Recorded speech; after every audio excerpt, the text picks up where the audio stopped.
Bom dia a todos e a todas, em especial os eminentes desembargadores, desembargador Vicente, desembargador Bonfim, Samuel, doutora Regina Rocha, procuradora de Justiça, senhores advogados, senhores servidores e todos aqueles que nos acompanham pela rede mundial de computadores.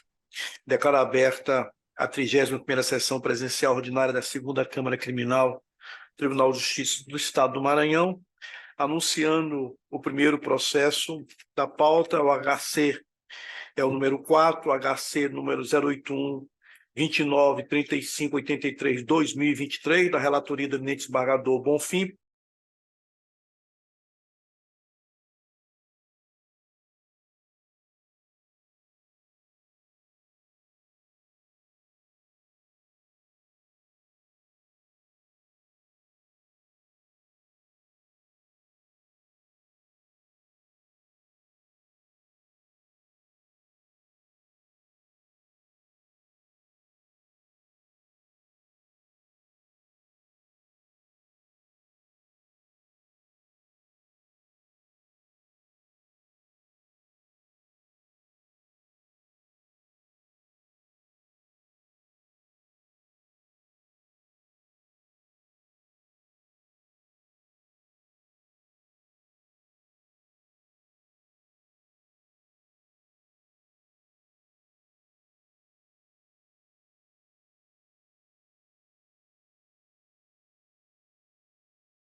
Vamos passar para a nossa pauta. Eu agradeço imensamente ao desembargador Samuel. Vossa Excelência está liberado, desembargador Samuel. Eu desejo a todos um bom dia e um bom final de semana, doutora Regina, desembargador Vicente, desembargador Ronaldo. Ainda não, tem sessão de câmaras criminais amanhã, né? A história não. Fim de semana começa, alguns dizem que começa no meio da semana, né? Mas para quem tem o que fazer, não tem disso, né? Tá bom, então. Muito obrigado. Um abraço. Vamos voltar para a nossa pauta. Eu vou anunciar alguns processos que estão adiados em razão da ausência justificada do eminente desembargador Zé Luiz, e os processos da minha relatoria, apelação, estão todos adiados porque ele é o meu revisor.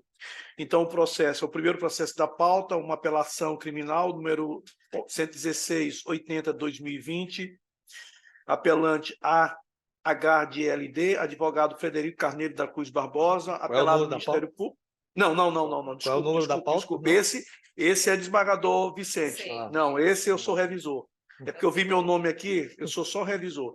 É o segundo da pauta, quarta vara da comarca de Balsas, é a apelação criminal 0801-429-66/2022, apelante João do Carmo Costa Filho e Lenício Souza da Silva, advogado Daniel Júnior Bispo dos Santos. O segundo apelante, Nalberto Gomes Pinheiro. Esse processo está adiado para a próxima sessão. O terceiro processo da pauta, também uma apelação da minha relatoria, é o 33559/2017, origem de Timbiras, doutor Pablo Carvalho Moura, apelante Raimundo Nonato da Silva Pessoa, advogado Airon Caleu Santiago Silva. Próximo processo adiado é o sétimo processo da pauta, uma apelação criminal também da minha relatoria, o 562935/2019, oitava vara criminal do termo de São Luís da comarca de São Luís, primeiro apelante Ministério Público do Estado do Maranhão, segundo apelante Francisca Roberta Coelho de Souza Mendes, advogado Alex Aguiar da Costa, e o primeiro apelado Arlindo da Veiga Leal Filho, advogado Alex Aguiar da Costa. Fica adiado para a próxima sessão. O oitavo processo da pauta, também de minha relatoria, 307/31/2013, da comarca de Arari, apelante UDO-NFC, advogado Manuel José Mendes Filho, apelado do Ministério Público. Próximo processo adiado é o 10º, também de minha relatoria, apelação criminal 0800-924-29/2021, origem vara única da comarca de Dom Pedro, primeiro apelante Antônio Kelso Sena Rosa Feitosa, advogado Tiago Adriano Oliveira dos Santos Guimarães, segundo apelante Irene Cardoso da Silva, advogado Tiago Adriano Oliveira dos Santos Guimarães. O 11º processo da pauta, também de minha relatoria, uma apelação criminal, segunda vara Tribunal do Júri, termo de São Luís, comarca da Ilha, primeiro apelante Glaucio Maranhão dos Santos, advogado Ramilson Pereira Moraes, segundo apelante Kelso Lopes Rosa, advogado Zé Carlos Souza dos Santos. Então, estes processos estão adiados para a próxima sessão.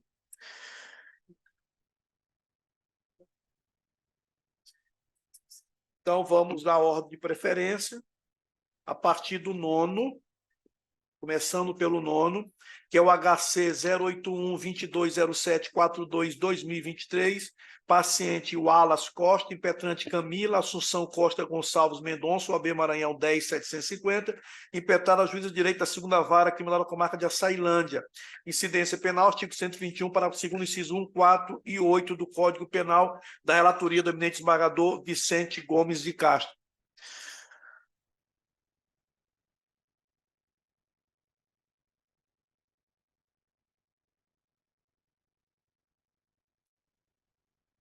Só um momentinho. É o 9º? Não estou encontrando.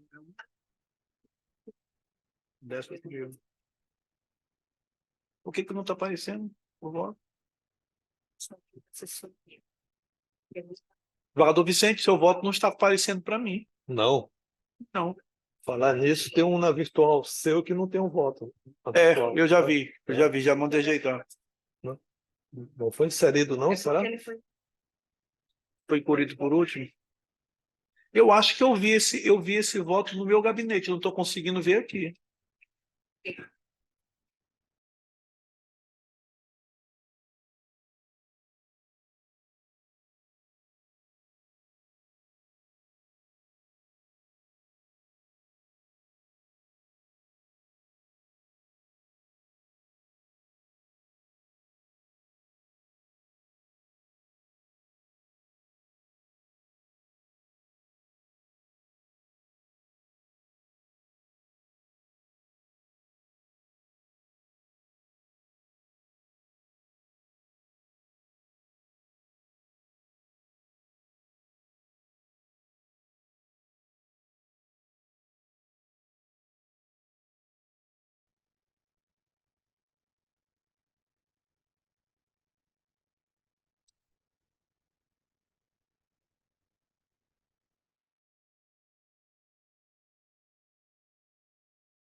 Este voto do desembargador Vicente, salvo engano, não é o que foi devolvido o inquérito policial para a delegacia, não é isso?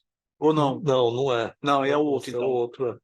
Então, seguinte, então, enquanto a assessoria coloca, nós vamos começar. Mas Tem mas- doutora Camila, né? Camila, não, doutora Camila, bom dia. Tem Vossa Excelência a palavra pelo prazo regimental para sustentação oral. Bom dia, Excelências. Cumprimento o excelentíssimo presidente, desembargador Ronaldo Maciel, cumprimentar o excelentíssimo desembargador relator Vicente de Paula e cumprimentar o excelentíssimo desembargador Sebastião Bonfim. Também estendo meus cumprimentos ao representante do Ministério Público, à Procuradora de Justiça, a doutora Regina, ao Serventuário de Justiça e os demais advogados presentes. Trata-se de julgamento do mérito do habeas corpus impetrado pelo paciente Wallace Costa, que já foi pronunciado pelo juízo da segunda vara criminal de Açailândia, em virtude da suposta prática do crime do artigo 121, parágrafo 2º, inciso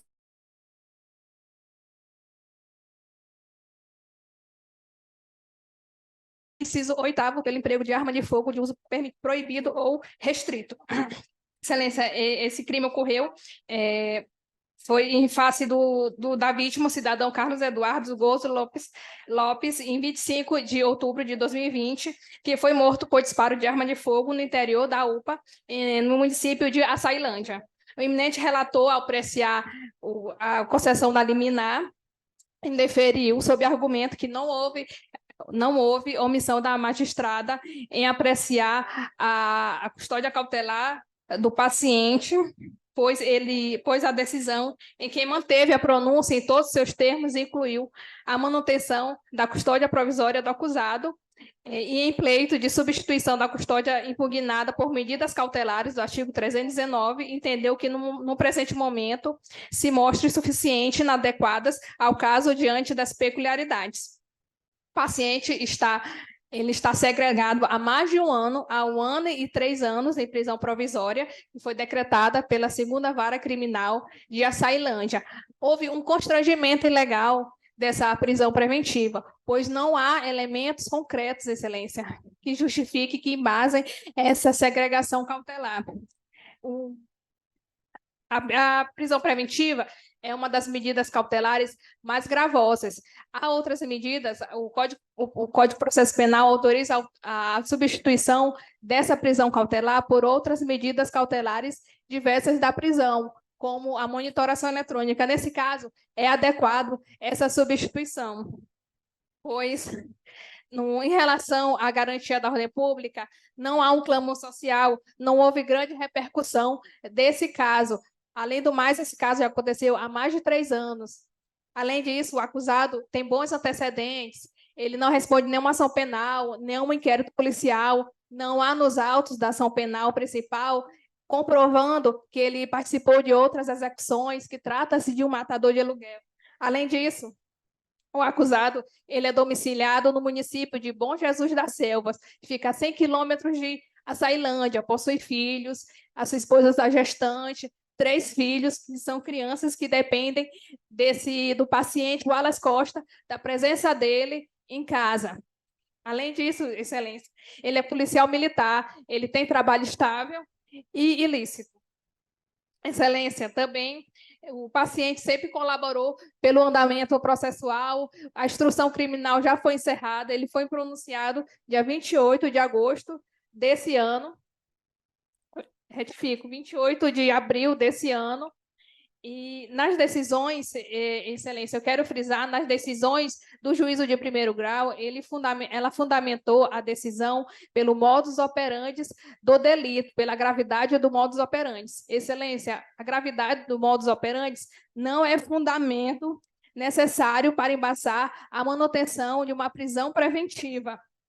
Ela é elementar do tipo, ela pode servir como uma circunstância judicial desfavorável na dosimetria da pena e uma eventual condenação. Contudo, ela não é fundamento idôneo, não é fundamento adequado para subsidiar uma segregação cautelar.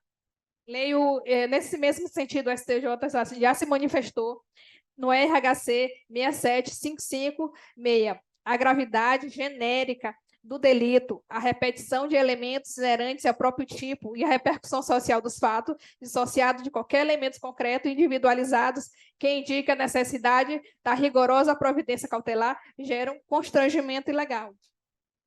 Outro ponto que eu quero brevemente salientar é que nos autos há uma fragilidade probatória que indique a autoria delitiva do paciente Wallace Costa.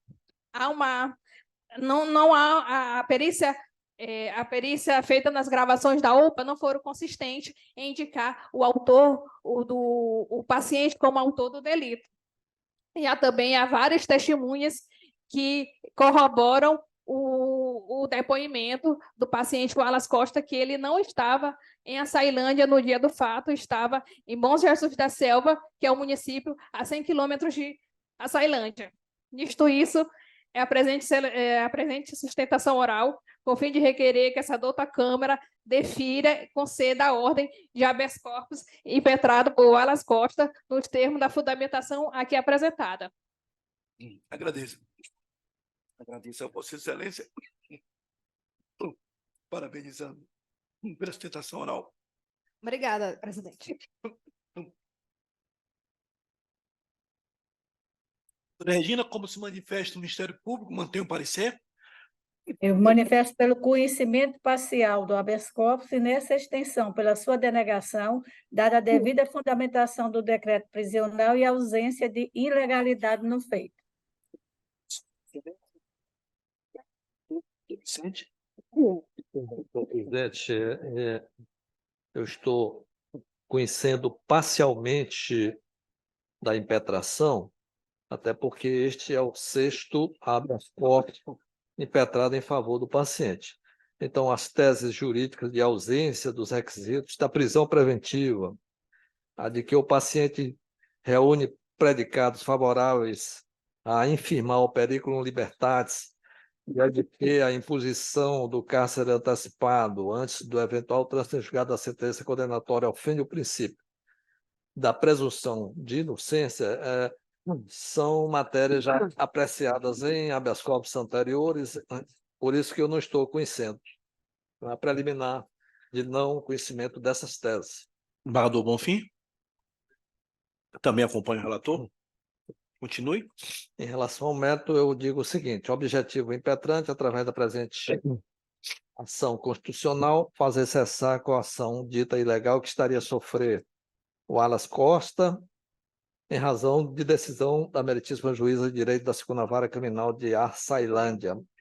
Para tanto, fundamenta sua postulação nas seguintes teses: omissão da juíza de direito ao exercer o juízo de retratação previsto no artigo 589 do CPP quanto ao pedido de liberdade provisória do paciente formulado no recurso em sentido estrito.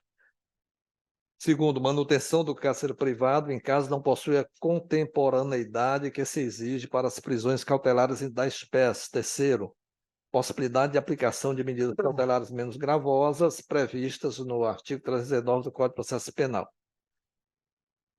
Quarto, no caso sob exame, ressai não mais preenchidos os requisitos da custódia cautelar, mormente quanto ao periculum libertatis.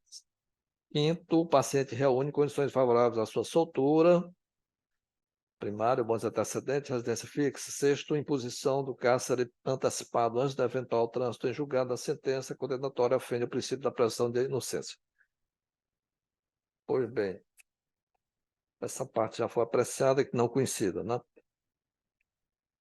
Assim, remanesce apreciar neste momento a omissão da magistrada que, em juízo de retratação, manteve a decisão de pronúncia sem se manifestar expressamente acerca do pleito de liberdade provisória do paciente. Sem embargo, entendo que, ao prolatar a decisão mantendo a pronúncia em todos os seus termos, esta incluiu a manutenção do ergástulo do provisório do acusado, ora paciente, determinando-se ao final a remessa dos autos para esta Egrégia Corte de Justiça. A bem de ver, aspas, o despacho proferido em sede de juízo de retratação por ocasião da interposição do recurso em sentido estrito dispensa maiores fundamentos, porquanto a decisão de pronúncia já estava adequadamente motivada, mostrando-se despicienda nova fundamentação pelo próprio órgão prolator, apenas para mantê-la, que eu fecho aspas, que eu retirei do julgamento do habeas corpus 401.079, relatora ministra Maria Tereza de Assis Moura, né, do STJ, Diário da Justiça de 22 de 11 de 2017. Ressalte-se que, no dia 28 de 4 de 2023, na decisão de pronúncia, antes do juízo de retratação, a magistrada manteve a prisão preventiva do paciente por constatar que fundamentos autorizadores do decreto preventivo persistem. E ela diz o seguinte, aspas, mantenho a prisão do acusado, Wallace Porter, considerando o acusado revelou uma periculosidade acentuada diante do modus operandi da sua conduta, vez que adentrou em unidade de saúde, na presença de várias pessoas, e atirou pelas costas da vítima, causando sua morte, como no caso que enseja uma atuação do Estado cerceando sua liberdade para a garantia da ordem pública nos termos do artigo 312 do Código de Processo Penal. No tocante ao pleito de substituição da custódia impugnada por medidas cautelares do artigo 319, entendo que, no momento presente, se mostra insuficiente e inadequada ao caso diante das suas peculiaridades. Desse modo, não sendo verificada qualquer omissão ou ilegalidade na decisão, mantendo de manutenção da pronúncia, a decisão é medida que se impõe. A decisão da prisão preventiva é medida que se impõe até que cesse a sua necessidade.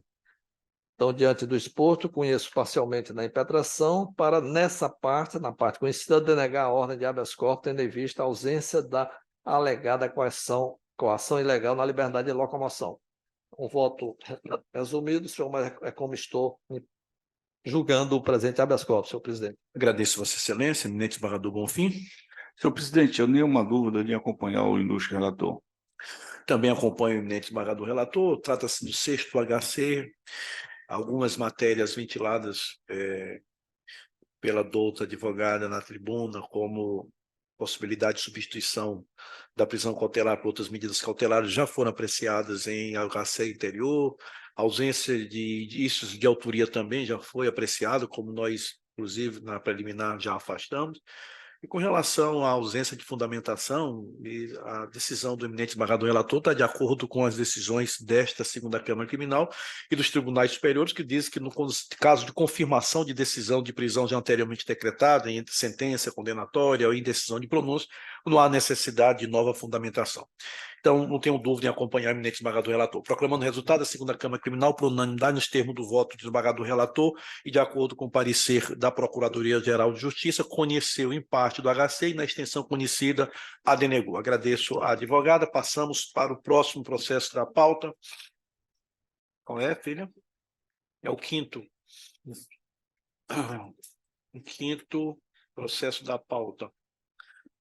Vamos lá, 5º processo da pauta é um HC, número 081544132-2023, paciente Francisco Chagas Rodrigues da Conceição, José de Ibamar Rodrigues da Conceição, João Maria Rodrigues da Conceição, impetrante Ayrton Paulo de Aquino Silva, OAB Piauí 8659 e OAB 15351, impetado juiz de direito da primeira vara da comarca de Araiós, dissidência artigo 121, parágrafo 2º, inciso 1 do Código Penal, da relatoria do eminente desembargador Vicente de Castro Gomes de Paulo, Vicente Paulo Gomes de Castro.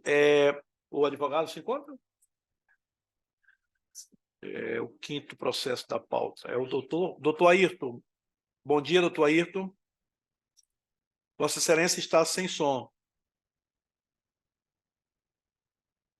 Vossa Excelência está com o microfone desligado. Ô, doutor, agora acho que eu consegui ligar. Perfeito, né? Doutor Ayrton, eu observo o voto já disponibilizado pelo eminente desembargador Vicente.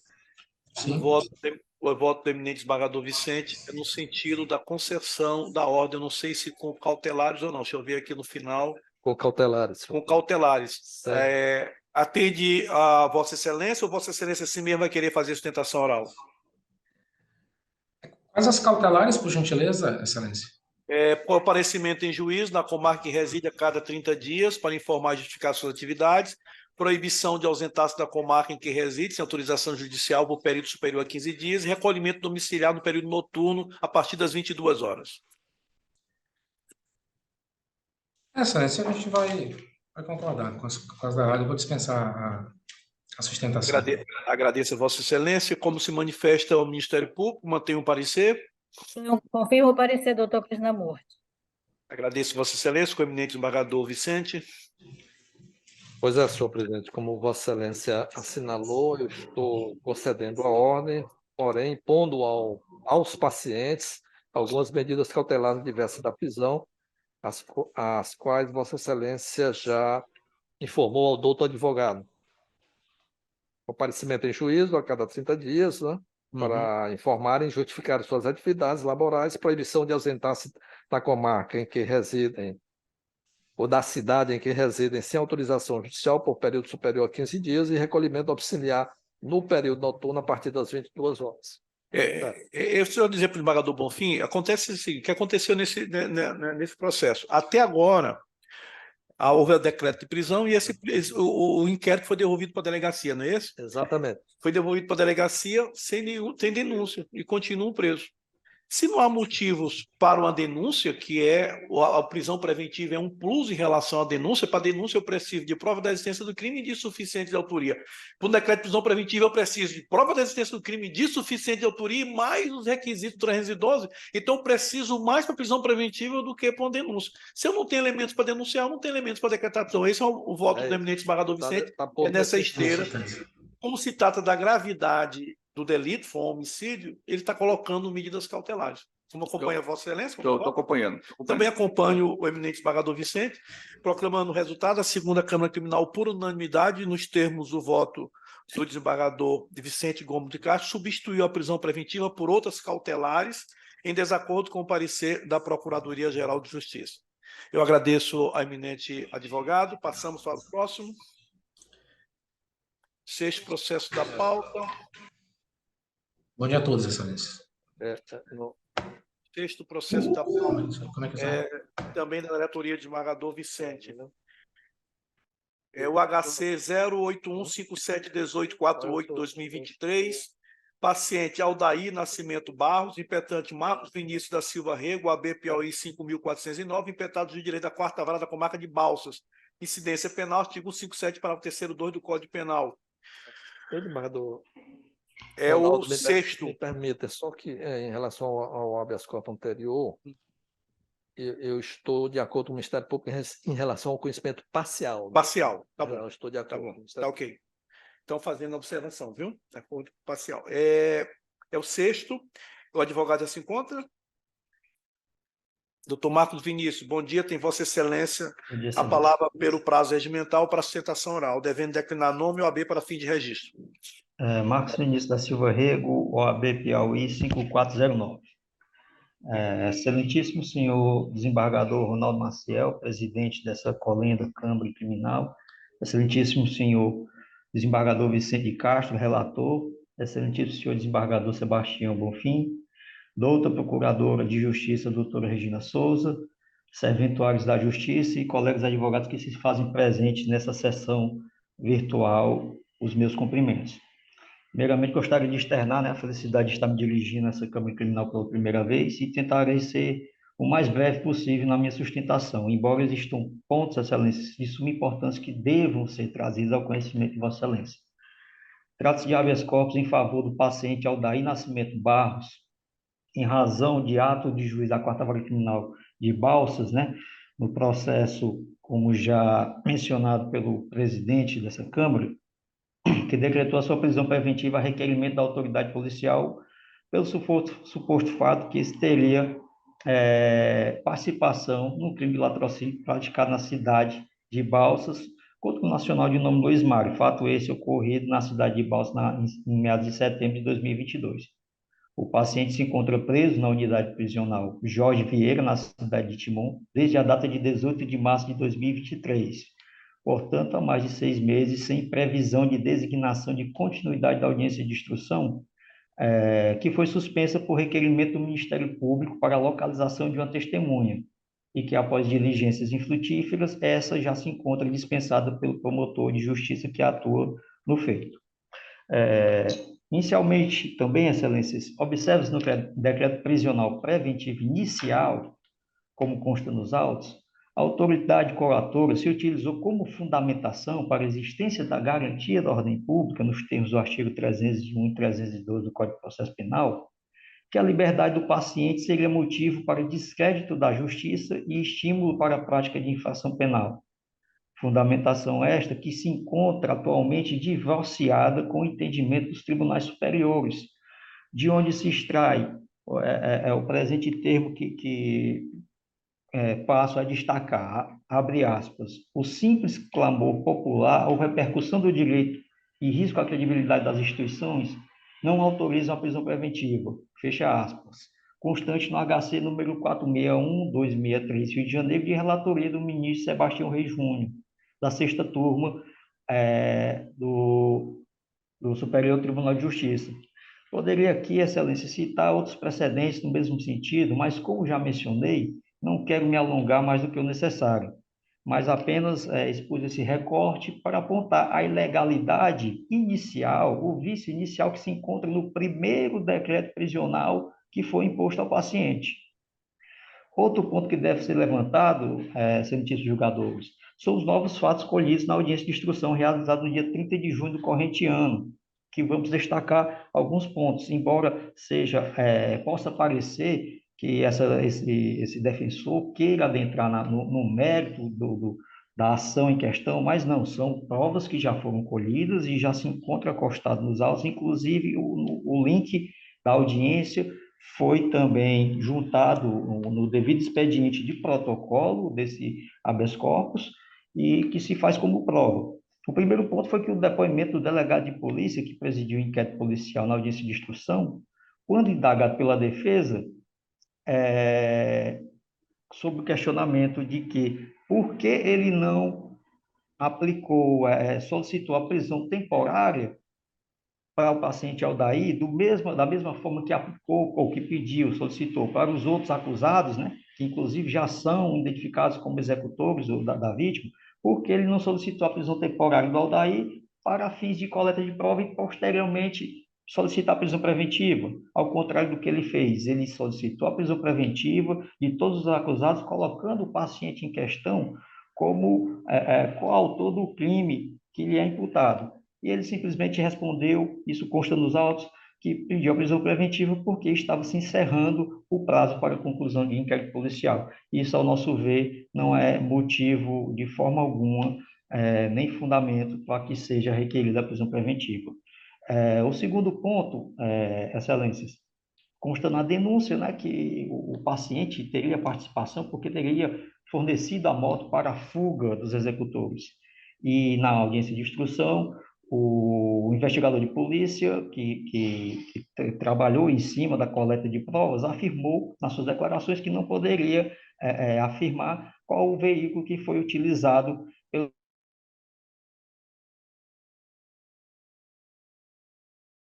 porque o paciente possui uma moto com as mesmas características, uma moto de modelo e da cor, igual que foi utilizada pelos executores. E, por fim, o terceiro ponto, a mãe da vítima declarou que o paciente seria tão somente uma testemunha, pois seu filho foi alvejado nas proximidades da residência onde o paciente estava hospedado, que é da família dele, na cidade de Balsas, e esse, no dia posterior, inclusive, lhe entregou pertences da vítima, que ele havia recolhido no local, né, pois conhecia a vítima, e relatou o que aconteceu. Frente a essas declarações, Excelência, já coletadas, é visível a existência de conexão entre a conduta do paciente com a prática do crime de latrocínio, somado ao fato de que todas as testemunhas de acusação até agora, nenhum fez menção à participação do paciente do delito que ele mantém enclausurado.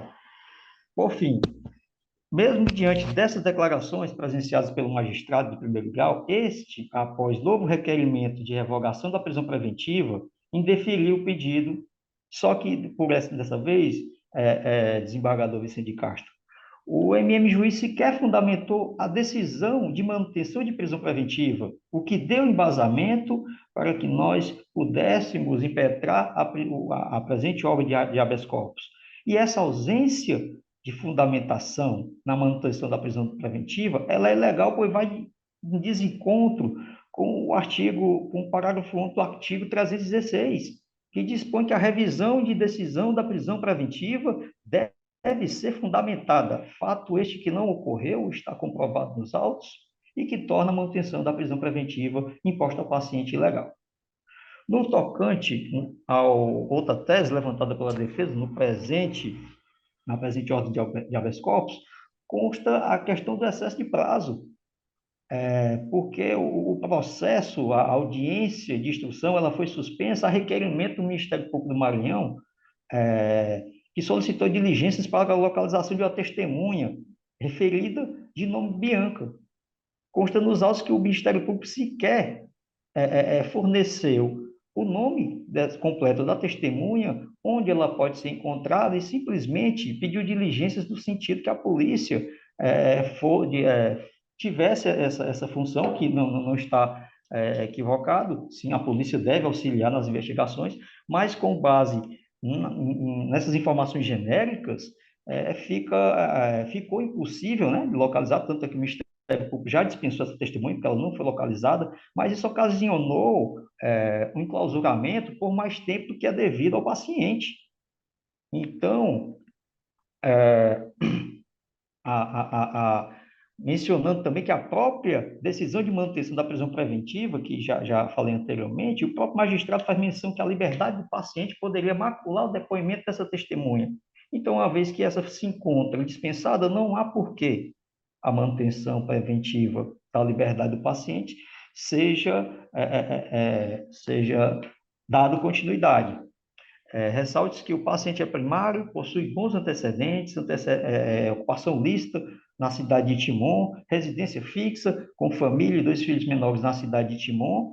Então, nesse caso, a defesa requer a Vossa Excelência a revogação da medida de prisão preventiva por ausência patente de fundamentação, e caso Vossa Excelência entenda de maneira diversa, a defesa requer que seja aplicada ao paciente medidas diversas da prisão preventiva, inclusive com a possibilidade de monitoramento eletrônico, haja vista que o enclausuramento cautelar deve ser tratado como exceção, e a medida de monitoramento, ela é, sim, suficiente para garantir a ordem pública, a aplicação da lei penal e a instrução processual, haja vista que o paciente reside na cidade de Timon e o fato ocorrido se encontra sendo apurado pelo juízo da comarca de Balsas. Então, nesse sentido, é que a defesa pede deferimento e pedindo as escusas, se me alonguei por mais tempo do que o necessário. Muito obrigado, senhor. Agradeço, Vossa Excelência. Como se manifesta o Ministério Público, doutora Regina Alves, mantém o parecer? Confirmo o parecer ministerial, doutor Crisnamoto. Agradeço, Vossa Excelência. Com a palavra, o desembargador relator. Pois não, senhor presidente. O fato imputado ao paciente na ação penal que ele responde pode ser assim descrito. No dia 24 de setembro de 2022, por volta das 5h10, os réus da ação penal na origem, Franklin Warley e Samuel Silva, teriam subtraído um aparelho celular mediante violência na medida em que efetuaram o disparo de arma de fogo contra a vítima Luiz Mário Souza Silva, ocasionando sua morte. Fato ocorrido na Rua 9, bairro Bacaba, próximo ao depósito Ultragás, na cidade de Balsas. Consta, ademais, que restou apurada a suposta participação do paciente, do Aldair Nascimento Barro, nessa prática delitiva. Aqui eu abro aspas, em virtude de ter fornecido o veículo utilizado pelos executores e ao reintroduzir no mercado a res furtiva, pois constatou-se ser ele o proprietário de uma motocicleta Honda Franco preta com as mesmas características daquela utilizada pelos executores do crime e que, após o roubo, vendeu o celular subtraído para Alessandro Miranda Rodrigues. Bom, este já é o segundo habeas corpus impetrado em favor do paciente, sendo que no primeiro, esta Câmara Criminal apreciou e julgou a tese de possibilidade de substituição do ergástulo preventivo por medidas cautelares diversas da prisão, existência de predicados favoráveis de que é portador o paciente, favoráveis à sua soltura, inexistência de fundamentação na decisão que decretou a prisão preventiva do paciente. Então, como essas teses foram apreciadas em habeas corpus anteriormente aforado, eu não as estou conhecendo, senhor presidente. Embargador Bonfim, também. O ilustre relator. Também acompanha o relator. Bom, uma parte conhecida, eu vou então analisar o mérito, que é referente a excesso de prazo na formação da culpa. Sem embargo, excede isso, consoante entendimento consolidado no âmbito dos tribunais superiores, que a mera extrapolação da soma aritmética dos prazos abstratamente previstos na lei processual não caracteriza automaticamente constrangimento ilegal, devendo ser observadas as peculiaridades do caso concreto à luz do princípio da razoabilidade. É o que se extrai dos seguintes julgados. Na linha da jurisprudência desta Suprema Corte, que eu ponho aspas, o constrangimento ilegal por excesso de prazo na formação da culpa somente deve ser reconhecido quando houver demora injustificada no alongar da tramitação processual, que, em regra, desafia abuso ou desídia das autoridades públicas. Supremo, Tribunal Federal, habeas corpus 21.9760, agravo regimental, relator ministro Edson Fachin, segunda turma, julgada em 5 de dezembro de 2022, PJE de 28 de 2 de 2023. Eu cito mais outras jurisprudências e, em seguida, digo, no caso sobre exame, constato das informações prestadas pela autoridade impetrada, no ID 2786-8486, que a ação penal de origem tem curso regular, de sorte que a instrução criminal somente não foi encerrada em razão do deferimento de pedidos formulado pelo Ministério Público e pela defesa de um dos acusados, na audiência levada a efeito em 30 de junho de 2023, a saber, identificação e localização de uma possível testemunha ocular e juntada de mídias digitais sobre a cena do crime. A propósito, em consulta da ação penal de origem do sistema PJE primeiro grau, verifico que as gravações de vídeo no momento do crime foram acostadas aos autos, em 31 de julho de 2023, ao passo que as diligências para a localização da testemunha foram infrutíferas, tendo o órgão ministerial se manifestado em 18 de agosto de 2023 pela sua dispensa. Aguarda-se, no momento, o transcurso do prazo concedido à defesa dos réus para se manifestar sobre o resultado das aludidas diligências, após o que os autos retornarão conclusos para a designação da audiência de continuidade de instrução e julgamento. Assim, embora o paciente esteja custodiado cautelarmente há mais de 150 dias, ele está preso desde 18 de março de 2023, entendo, consoante cognição obtida ab início, ou início litis, que o atraso na conclusão da instrução processual restou validamente justificado diante das peculiaridades supramencionadas, de modo que o magistrado de base tem conduzido o feito com regularidade, inclusive apreciando com celeridade os múltiplos pedidos de revogação do cárcere preventivo formulados em favor do paciente. E não existe, portanto, delonga da marcha processual atribuível ao juízo ou ao órgão ministerial. No pertinente aos fundamentos da decisão que indeferiu, em 10 de julho de 2023, o pedido de revogação do cárcere preventivo do paciente, não constato em sede de cognição exauriente nenhuma ilegalidade a justificar a concessão da ordem impetrada. Para melhor compreensão, transcrevo o excerto da decisão impugnada, verbis, aspas, para o magistrado de primeiro grau. No presente caso, a prisão cautelar foi decretada em 1º de fevereiro de 2023, conforme consta na decisão deste juízo de ID 8477-1581, sobretudo como forma de garantia da ordem pública, nos termos dos artigos 311 e 312, ambos do Código de Processo Penal, porém o mandado fora cumprido apenas em 18 de março de 2023, na cidade de Timon, página 2 do ID 88597602. Outro sim extrai-se do requerimento da autoridade policial, que representou pela decretação da preventiva, que a custódia cautelar do acusado se revelou necessária não apenas para evitar a prática de novos delitos e em virtude da gravidade em concreto da infração penal sob apuração, mas também para assegurar a aplicação da lei penal, pois, segundo conta, que deve ser consta, o requerente teria se evadido do distrito da culpa, página 59, página 49 e 51 do ID 84593195. Ainda em que pese as declarações da testemunha mencionada pela defesa, verifica-se que a instrução criminal ainda não se encerrou, restando pendente a oitiva de outras testemunhas, cujo depoimento poderá ser maculado caso seja concedida a liberdade do acusado, ID 9609-1077. Assim, observa-se que permanecem intactos os pressupostos que autorizaram a medida restritiva de liberdade, em virtude do perigo configurado pelo estado de liberdade do requerente, evidenciado a partir da gravidade em concreto de sua conduta, e para assegurar a aplicação da lei penal, não tendo a defesa logrado êxito em demonstrar a existência de fato novo capaz de ensejar sua revogação. Ademais, não merece guarida a eventual alegação de que o acusado, por ter residência fixa, bons antecedentes e demais circunstâncias favoráveis, possui direito à revogação de sua prisão, já que tais circunstâncias não ilidem por si só a decretação da segregação preventiva, já que há nos autos outros elementos capazes de influir negativamente contra ele.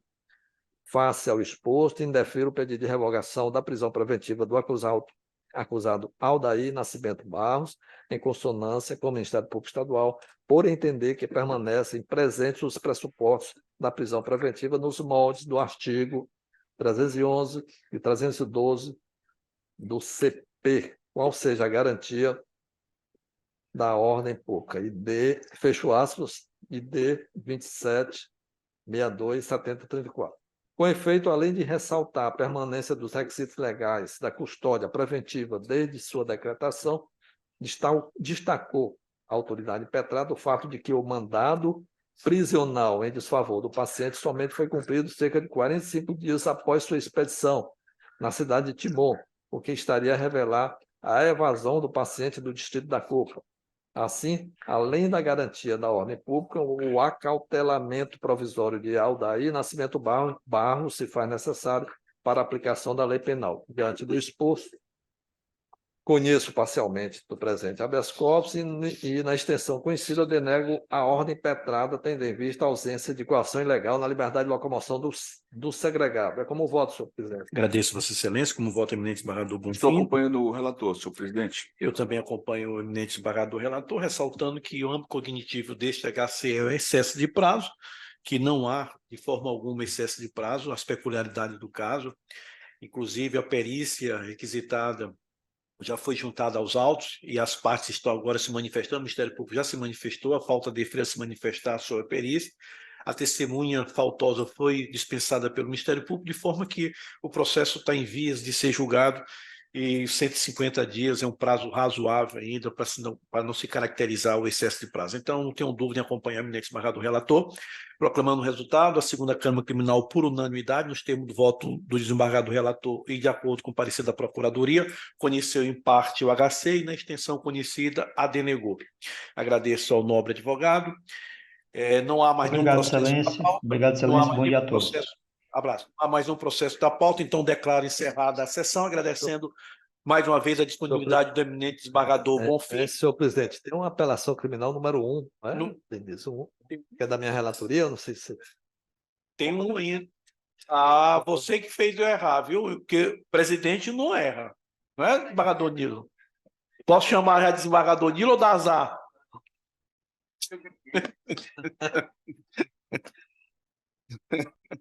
Então, nós vamos para o primeiro. Bom, acontece o seguinte, é porque o advogado não compareceu. Sim, ótimo. Então, Aí nós vamos migrar para virtual, tá bom? Então, nós vamos migrar para o virtual, como já é procedimento desta unidade. Agora sim, não há mais nenhum processo da pauta, então declarar encerrada a sessão, agradecendo mais uma vez a disponibilidade do eminente desembargador Bonfim em substituir o desembargador Zé Luiz, que está ausente justificadamente. Bom dia a todos e até amanhã com a Câmara Criminal reunida.